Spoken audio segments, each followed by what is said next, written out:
interessante. Hoje a gente vai falar de GovTechs. O papo é sobre esse desafio que são as GovTechs, e eu tenho um convidado super especial, que além de meu amigo pessoal, irmão planetário, é assim que a gente se chama. Ele é head de digital, ele é um polímata, ele é especialista em vários assuntos, e ele atua numa GovTech, e ele é um Foresight Practitioner formado pela W Futurismo, e ele é uma das principais pessoas aqui da W Futurismo como pensadores de futuro. E eu queria já chamar, nesse início do nosso podcast, meu querido amigo Vinícius Silva, e eu não vou te apresentar, porque é muito difícil, enfim, encontrei uma pessoa que é tão difícil de apresentar quanto a mim mesma. Eu queria que você desse um alô para os nossos ouvintes e que você se apresentasse, Vinícius by Vinícius. Obrigado, Jaque. É um prazer estar aqui novamente, né? A gente já gravou anteriormente, é sempre um prazer estar aqui neste canal da W, que traz tanto conteúdo importante, interessante, que faz a gente refletir e pensar tanto. É um prazer ser uma cria da casa e poder estar voltando aqui para falar de temas que eu considero interessante, tentar contribuir para essa comunidade que, quanto mais cresce, mais a gente cresce também, né? Eu gosto de me classificar como um polímata, acho que isso é mais um direcionador de vida, mais uma coisa intencional de modo de viver do que propriamente uma autodescrição. Eu tenho uma variedade muito grande de interesses e busco me especializar numa quantidade grande de interesses. Eu acho que a vida ela é diversificada o suficiente, ou ela demanda muito da gente e claramente a gente precisa e tem a condição de aumentar esse espectro de conhecimento, de habilidades, de buscas. Então, eu sou essa figura incansável, essa figura que está sempre buscando novos conhecimentos, que quer entender o mundo sobre outras perspectivas, desconstruir alguns conceitos que já estão muito claros, de aprender novas coisas e aprender de maneiras diferentes, com pessoas diferentes, com metodologias e abordagens diferentes, e estudar futuro hoje em dia é uma paixão para mim, é algo que me traz ao mesmo tempo muito conforto e muita alegria. Então, sou essa figura dinâmica e essa figura que tá sempre em busca do novo, sempre em busca do porvir, embora ele seja imprevisível, mas está tudo bem. Eu gosto muito dessa apresentação. Eu costumo dizer que nós não somos uma pessoa só dentro desse corpo, desde que a gente nasce até quando a gente morre. Eu acho que o Vinícius trouxe uma dica muito importante para o nosso ouvinte, que eu acho que passou o tempo da gente ser uma coisa só na vida, da gente se definir por um conhecimento só.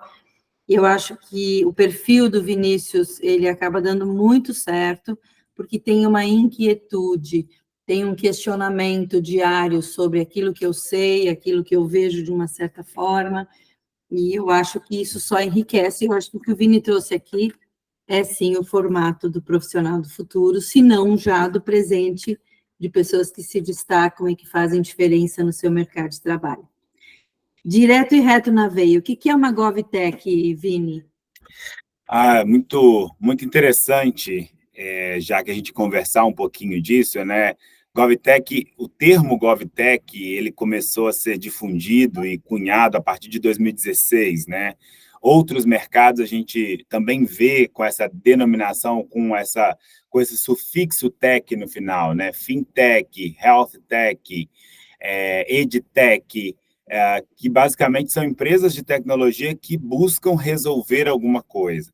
A gente que estuda futuro sabe que negócios precisam ter propósito e eles precisam verdadeiramente construir as suas proposições em torno da solução de uma questão real, um problema real, uma necessidade real do seu público-alvo. Normalmente são as pessoas a quem a gente direciona a solução de alguma coisa. Mas pode ser do planeta, pode ser dos demais seres vivos que coabitam esse planeta junto conosco. GovTech é um termo que surgiu justamente para tentar descrever as empresas de tecnologia que utilizam todo o seu arcabouço tecnológico para resolver desafios de governos, desafios de vida em sociedade gerida por governos. Mais do que a descrição de um mercado, mais do que a descrição de um segmento, eu gosto muito de um conceito do CAF, da Brasil Lab, que é um hub de tecnologia que concentra uma grande quantidade de GovTechs. GovTech é um ecossistema. É um ecossistema em que governos colaboram com startups, com empresas que trabalham em inovação, que estão inquietas em busca de soluções para problemas reais que nós vivemos na vida em sociedade. Esses governos eles colaboram com essas startups e outros atores em prol de fomentar o desenvolvimento da tecnologia, mas para que essa tecnologia seja aplicada na prática, ela traga resolução para problemas reais do presente. E preparem também esses governos para uma próxima rodada, para os próximos desafios à medida que a sociedade também evolui. Então, está muito relacionado à tecnologia, mas basicamente usando tecnologia para resolver questões problemáticas de governos que atendem ou deveriam atender a sociedade como um todo. Que espetacular. Agora, Vini, uma GovTech não é uma startup do governo, ela não pertence ao governo sempre. Talvez o governo tenha, acho que isso é legal a gente esclarecendo para a próxima pergunta. Legal. Não, uma startup normalmente, por mais que a gente possa ter iniciativas, né, alguns atores públicos envolvidos dentro do ecossistema de GovTech, normalmente as empresas que se autodenominam GovTechs, elas normalmente são da iniciativa privada ou do terceiro setor, e elas vão ser beneficiadas por incentivos ou por fomentos que o governo pode promover, mas ele não é obrigado a promover. Então, elas não são empresas públicas, elas não são empresas ligadas ao governo, elas são, basicamente, empresas privadas ou empresas relacionadas ao terceiro setor. Por ter uma questão relacionada fortemente com a inovação, é muito comum você ter GovTechs que são startups também, mas não necessariamente toda GovTech é uma startup.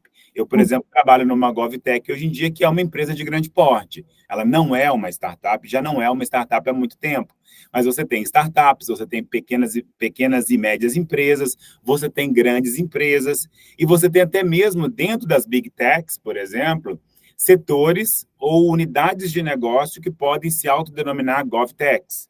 Então, é um conceito muito relacionado ao mercado privado. Você vai ter sempre um lado da demanda, que aí normalmente são os governos. Então, os clientes de empresas que se autodenominam GovTechs normalmente são governos ou estão relacionados a esse poder concedente, esse poder público.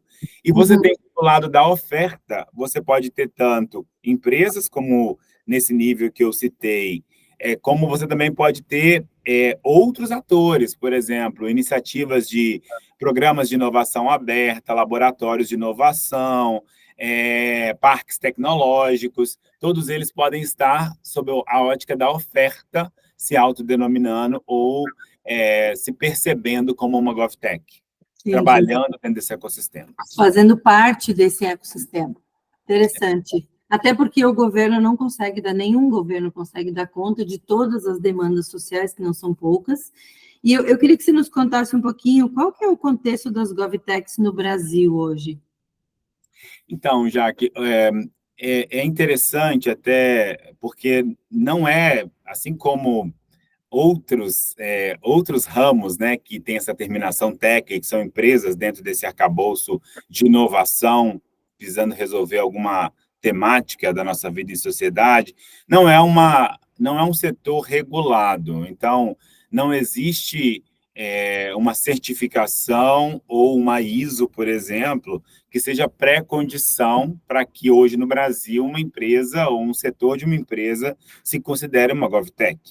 Isso cria até uma certa confusão, porque apesar de parecer que é simplesmente uma organização, é uma forma de se organizar comercialmente falando, existe sim uma regulamentação e uma série de fomentos legais que você precisa, para conseguir fazer jus a esses fomentos, responder ou satisfazer uma série de pré-condições. Então, hoje no Brasil não existe um controle em cima da autodenominação de GovTechs, mas existe todo um ecossistema de startups, principalmente de pequenas e médias empresas, que se constituíram em prol da resolução de problemas governamentais, de problemas de governo. A gente sabe que hoje em dia, no Brasil, a gente ainda vive uma questão relacionada à burocracia excessiva, ou às vezes a própria lentidão frente a toda a evolução tecnológica que já se percebe em outros setores. Quando a gente olha para o governo, existe uma certa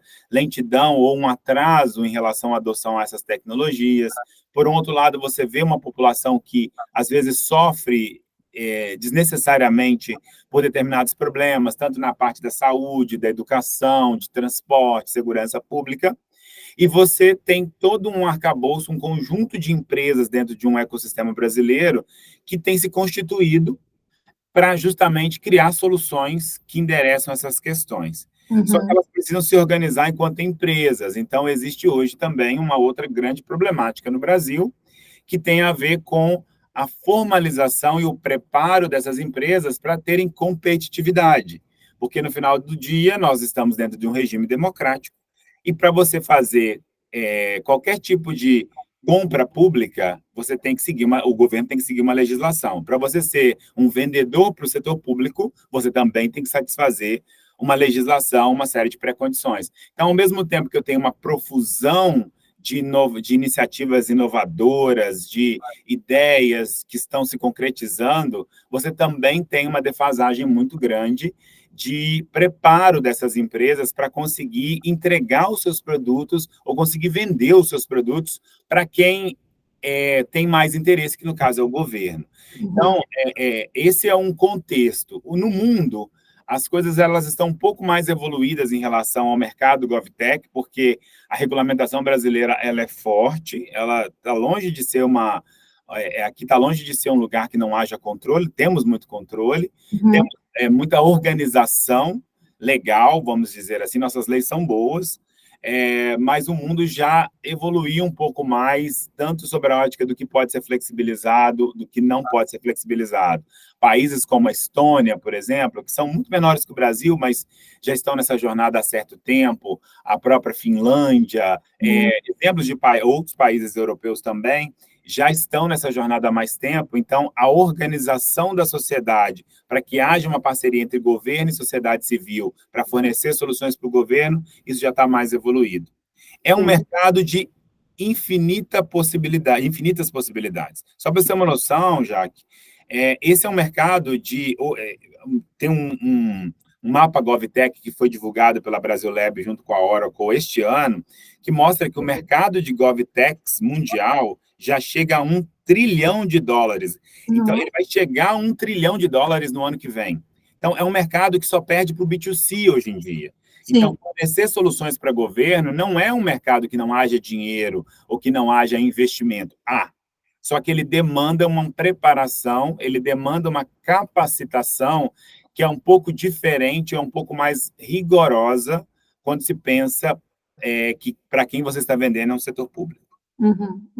Mas talvez a gente mature como esses países que você citou, e talvez ao longo do tempo, sempre no longo prazo, o que está começando hoje, lá na frente, possa funcionar de uma maneira melhor, porque, claro, que o grande beneficiário disso tudo é o cidadão.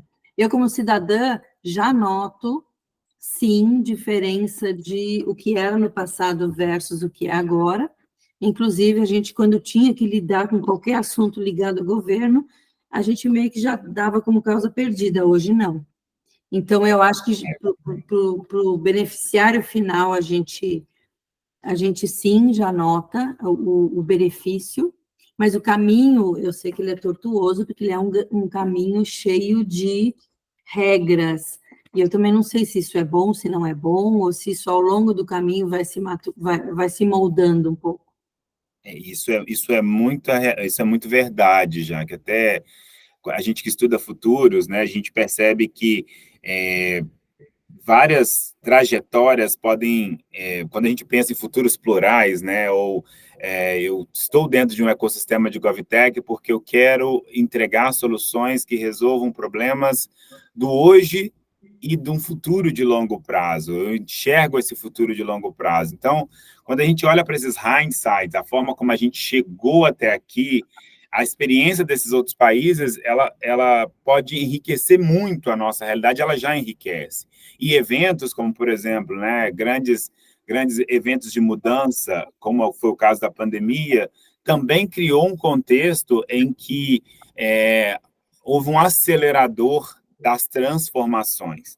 Quem conseguiu enxergar isso com antecedência acabou se preparando para ter soluções que endereçaram problemas que acabaram se materializando, apesar de eles já virem sendo sinalizados ou já vindo sendo, já estando no inconsciente, ou como a gente diz, sinais fracos há certo tempo. Então, é importante ter essa percepção, tanto do que está sendo já feito, quanto quais são as necessidades do hoje, as necessidades do futuro, para conseguir ter uma proposição, e esse ecossistema favorece muito a construção de soluções para endereçar tudo isso. Isso é ótimo. E já me parecem soluções antecipatórias. Agora, vou emendar com o que você falou. Quais são os desafios de longo prazo das GovTechs? Porque aqui eu vou lembrar que o nosso assunto é futuro de longo prazo, para entender o que a gente precisa fazer diferente no presente para construir um futuro preferido. Então, Vini, qual é o desafio das GovTechs no longo prazo? Já que eu gosto de pensar, e isso é um contexto que eu trago até para o meu ambiente de trabalho atual, né? A gente trabalha em múltiplas coisas, mas eu tenho uma dedicação grande a esse ambiente, a esse ecossistema de GovTechs, que o desafio de uma GovTech hoje, seja no Brasil ou no mundo, ele é muito semelhante ao desafio de uma startup, que é a visão que ela tem sobre inovação. Achar que por estar fazendo algo diferente do que vem sendo feito, ou seja, eu crio uma solução, ou eu crio uma forma de fazer inovadora, que eu estou preparado para o futuro. Então, a preparação, a visão de futuro e enxergar a inovação, não como necessariamente uma preparação para o futuro, mas tentar buscar uma trajetória na qual essa inovação faça sentido, ou seja, criar a capacidade de projetar futuros e de construir futuros plurais, futuros desejados. Essa capacidade hoje é o grande desafio, porque o que eu percebo muitas das vezes, as soluções elas já são antecipatórias, mas elas inovam até um determinado ponto, mas elas não são inseridas dentro de uma trajetória de futuro. E aí fica a inovação como sendo o grande diferencial daquela empresa. Ela pode, inclusive, se beneficiar muito no momento presente, mas é o que a gente também percebe muito com as startups, elas acabam morrendo, elas acabam perdendo o sentido, elas acabam perdendo o diferencial. Então, como é um ambiente muito rodeado pela inovação, cria-se uma percepção de que a inovação é a garantia de sucesso no futuro, sendo que a inovação ela serve basicamente para o presente.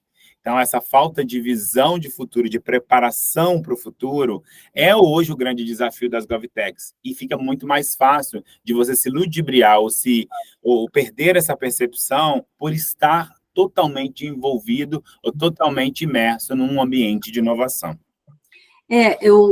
O novo jeito de inovar, ele busca problemas, ele traz soluções, mas ele tem muito ainda de incremental. E Exato.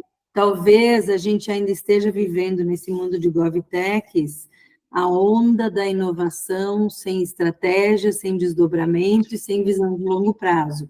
E a gente sabe que em algum momento o tempo se esgota, e talvez uma grande ideia seja perdida, ou porque ela foi jogada no momento que o mercado não estava maduro, ou porque ela não tinha realmente uma visão de longo prazo. Tudo a ver com o que a gente fala aqui.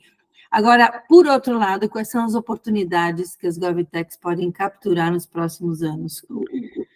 Já que eu gosto sempre de olhar para essas oportunidades, associando as oportunidades que a visão estruturada de futuro ela é capaz de trazer.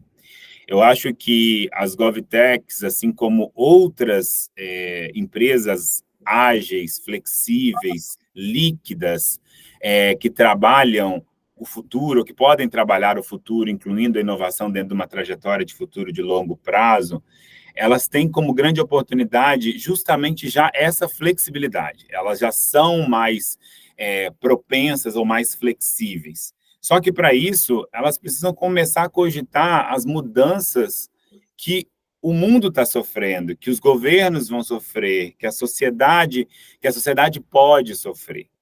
E, no final do dia, se eu conseguir antecipar algumas dessas mudanças, eu posso construir futuros plurais de longo prazo que consigam capturar ou até mesmo antecipar essas mudanças. Uhum. Então, hoje em dia, a gente fala de governo e muitas GovTechs se dedicam à digitalização daquilo que é analógico, de digitalização de serviços que são presenciais, de execução de maior quantidade de serviços ou maior volume de serviços, ao invés de trabalhar o quão transformacional eles são. Mas e se a gente começar a cogitar futuros mais distantes, ou tentar capturar alguns sinais que já estão postos? Uhum. A gente pode ter um futuro com menos governo, com mais autorregulação. Como que ficaria a minha empresa, ou a GovTech que eu tenho hoje, ou a solução que eu quero construir hoje, nesse tipo de contexto? Sim. Olhar para os movimentos, por exemplo, de reorganização geográfica. A gente vive um certo caos organizacional no mundo, em que vai aumentar a quantidade de pessoas transitando e transicionando de um lado para o outro em função dos conflitos, em função das reorganizações que advêm disso, a necessidade da gente criar uma identidade, uma identificação civil que vai além da cidadania. Não é onde eu nasci, é que lugar eu pertenço. Como é que eu transformo isso de uma maneira fluida, segura, trazendo as novas tecnologias? Sim, o blockchain está evoluindo tremendamente para conseguir criar uma cadeia de validação e de autenticação segura, mas existe uma necessidade, uma mudança que ela está sendo posta ali. A nacionalidade, será que vai dizer mais do que a cidadania? Somos cidadãos planetários, de qual planeta? Qual a nossa nacionalidade, ela perde um pouco de função. Eu tenho que ter reconhecimento de direitos, eu preciso ter produtos humanitários. Os governos, eu não acredito num futuro sem governo. Eu acho que eles serão ressignificados. Os sinais que eu percebo, eles serão ressignificados, mas vai existir sempre uma necessidade de você ter produtos humanitários, em que aqueles que mais precisam, aqueles que estão com uma fragilidade de sucumbência grande, que eles sejam suportados, porque não tem nada mais valioso do que a vida. Então, e não é só para os seres humanos, né? É para tudo que vive nesse nosso entorno. Então, olhar para essas oportunidades, olhar para essas possibilidades de futuro, são as grandes oportunidades de empresas que já, de certa forma, não têm as amarras que os negócios tradicionais ainda possuem e estão tentando se livrar. Eu costumo perguntar quem é o cidadão do país daqui a 20 anos, o que ele precisa, como é que ele vive, como ele consome, quem são os novos vulneráveis tão revelados na pandemia. Eu acho que o que você está dizendo é que as grandes oportunidades não estão na inovação, elas estão no longo prazo, em a gente... Eu acredito muito que a gente não vai mais ter, em algum momento do mundo, não gosto de colocar datas precisas, uma cidadania territorial. Exato. Eu realmente acredito nisso e eu espero que a gente, sim, seja cidadão do planeta, sem ser qualificado por cor, raça, sexo, onde estudou, onde nasceu, onde vive, porque as fronteiras elas estão caindo de todas as formas, né? E eu acho que os governos do futuro também, eu não gosto de não governo, assim como eu não gosto de não universidade. Acho que os governos do futuro, eles são absolutamente diferentes dos governos de agora, e eu acho que aqui, eu posso estar sendo ingênua, mas eu enxergo as GovTechs como as grandes pontes que vão levar a gente para um lugar, talvez, mais razoável como cidadãos, né? Exato, já que por aqui, hoje em dia, quando a gente olha para o presente, né, tem sempre um desafio da gente enquanto gestor, executivo, profissional que já está alfabetizado para o futuro, ou que já consegue falar um pouco do vocabulário do futuro, que é uma competência que está disponível para todo mundo através da W Futurismo e que todo mundo deveria buscar, que a gente sempre olha no presente, qual é a ponte que eu estou fazendo? Então, eu tenho o físico e eu tenho o digital. A gente já fala do pós-digital há um certo tempo, mas ainda assim eu preciso fazer a ponte do físico para o digital. Quando a gente pensa em governos, muitas das vezes eles querem lançar serviços digitais ou colocar mais coisas de maneira automatizada, mas sem olhar para a quantidade de gente que está para trás, que está ficando para trás, sem conseguir fazer essa ponte. Então, a gente cria uma ponte, que é o digital. Mas o que é a junção do físico com o digital? Mas eu sempre digo que a ponte do problema do presente não é a ponte a qual nós deveríamos nos dedicar quando a gente pensa nos grandes desafios do futuro, cujos Sim. sinais já estão postos. Então, acho que essa é a grande provocação. Como é que a gente trabalha o nosso olhar, desenvolve competências, se habilita a utilizar o foresight, que é muito útil dentro das corporações, dentro das empresas, sejam empresas que estão sendo constituídas ou empresas que já estão firmadas. Como é que os dirigentes, os líderes conseguem utilizar, podem conseguir utilizar o foresight, por exemplo, para criar trajetórias de futuros, para associar planejamento estratégico com foresight, com perspectiva estratégica, para conseguir criar negócios capazes de endereçar as oportunidades de futuro. Sim. Transicionando de hoje para amanhã, a ponte de hoje é uma outra ponte amanhã, mas esse trabalho, acho que você fez uma leitura perfeita, que é o lugar onde as GovTechs têm grande potencial para ocupar e se diferenciar dentro dessa evolução do mercado, não só brasileiro, como do mundo todo. Sim, olha que interessante, essa semana eu vi um post de que muitos governos estão implementando áreas de foresight. A Finlândia, ela tem áreas de foresight dentro do parlamento e ela junta todos os envolvidos, as PAs, que a gente chama aqui da hélice, todos os players, e olha para o país daqui a 50 anos e veja o que ela se tornou. Vini, eu queria agora que você desse o seu recadinho final, rico, afiado, direto, para quem está nos ouvindo, porque o papo de hoje acho que foi muito esclarecedor. Eu acho que muita gente ainda nem sabe o que são esse monte de techs, e é importante a gente também trazer um pouco de esperança para as pessoas que acham sempre que os governos não têm solução e que o sistema vai ser doente a vida inteira. Talvez não. Então, Vini por Vini, recado final. You have the floor. Bom, já que eu gosto de também ter uma visão otimista sobre o futuro, né? O meu futuro preferido, que é um futuro plural e bom para todo mundo, ele é um futuro que é lotado de esperança. Eu acho que a tecnologia ela tem esse papel, que é um papel de meio, que é um papel de promover as mudanças, não fazer as mudanças por si só, e entender um pouco do que está disponível, de como as organizações, de como a organização ela é possível, nos ajuda a vislumbrar esse futuro. Eu diria, adicionalmente, que, para além da gente entender as organizações, as constituições que a gente já tem feito, principalmente olhando para a tecnologia, que, de certa forma, é mais fácil de ser entendido, é que a gente se prepare individualmente para conseguir enxergar as grandes mudanças. Saber se uma empresa é uma GovTech, é uma HealthTech, é uma EdTech, é uma FinTech, é menos importante do que a gente ter a consciência plena de como nós estamos individualmente preparados para contribuir para esse mundo que está mudando, para essa sociedade que vai ser diferente, para esse governo que vai precisar, sim, de pessoas mais capacitadas para um mundo que está ficando cada vez mais complexo, e que a gente entenda que, a partir dessa nossa preparação em competências para o futuro, a gente consegue coletivamente estar melhor, estar mais preparado e construir futuros plurais bons para todo mundo e que tenha a nossa pitada de individualidade ali dentro, porque a gente também precisa ser satisfeito nesse futuro desejado. Então, Fico muito feliz pela oportunidade de ter vindo falar aqui com vocês, ou vim falar nesse canal da W Futurismo. Espero que a nossa audiência tenha se empolgado com a temática, que busque capacitação para o futuro. Isso está disponível plenamente dentro da W Futurismo de uma maneira brilhante. Parabéns pelo trabalho. E que a gente se veja numa próxima oportunidade. Não, você não entendeu. Você já está listado no meu podcast, mas eu vou te jogar um desafio agora. Eu quero fazer uma dobradinha com você para a gente falar de futuros interplanetários, numa visão holística e espiritual. Topa? Topado.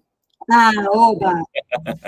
Galera, esse foi o nosso podcast de hoje. Eu espero que você continue ligado, plugado nas redes da W Futurismo, muito amplo, muito vasto, muito cheio de esperança. Obrigada pela audiência e até o nosso próximo episódio.